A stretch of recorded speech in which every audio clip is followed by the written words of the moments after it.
తెలంగాణ ముఖ్యమంత్రి రేవంత్ అయినా, ఆంధ్ర ముఖ్యమంత్రి చంద్రబాబు అయినా ఎవరు రాష్ట్ర ప్రయోజనాల కోసం వాళ్ళు ప్రయత్నిస్తుంటారు. ఆంధ్రాకి నీళ్లు రాకముందే నొక్కేయాలని తెలంగాణ ప్రయత్నిస్తుంది. అక్కడ నొక్కనీయకుండా నీళ్లు తెచ్చుకోవాలని ఆంధ్ర ప్రయత్నిస్తుంటుంది. ఎగువనుంది కాబట్టి వాళ్ళకి ఛాయిస్ ఎక్కువ ఉంది. అదే సందర్భంలో మనల్ని ఎప్పటికప్పుడు బెదరేయాలని చూస్తుంటారు. దిగువనున్నది పైన వదిలేశాక ఇక్కడన్నా పారబోయడమే కదా. ఆ పారపోయకుండా కట్టే ప్రాజెక్టులు కూడా అబ్జెక్షన్ రైజ్ చేస్తుంటారు. తద్వారా పైన వాళ్ళు కట్టే ప్రాజెక్టులను మనల్ని బలవంతంగా ఒప్పించేటటువంటి ఎత్తుగడలు నడుస్తూ ఉంటాయి. తాజాగా తెలంగాణ ఆంధ్రప్రదేశ్ పరిధిలో గోదావరి పరివాహకలోని 16 ప్రాజెక్టుల నిర్వహణ బాధ్యతలను తప్పకప్పించాలని గోదావరి నది యాజమాన్య బోర్డు కోరిపోతుంది. ఈ నెల 25 రెండు రాష్ట్రాలతో నిర్వహించిన బోర్డు సమావేశంలో ఈ అంశం మీద చర్చించబోతున్నారు.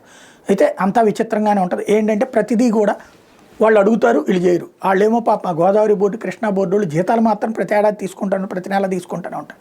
దేనికి పనికిరాదు. ఎందుకయ్యా అంటే కేవలం నీళ్లు రిలీజ్ చేసేటప్పుడు కాసేపు షో కోసం తప్పించి ఏమీ లేదు. వాళ్ళ చేతికి ప్రాజెక్టులు ఇచ్చేస్తే మన చేతిలో ఇక అవకాశం ఉండదు. నీళ్లు నొక్కేయడానికి అవకాశం ఉండదు. రూల్ ప్రకారం ఎంత నీళ్లు రిలీజ్ చేయాలో అంతే ఉంటుంది.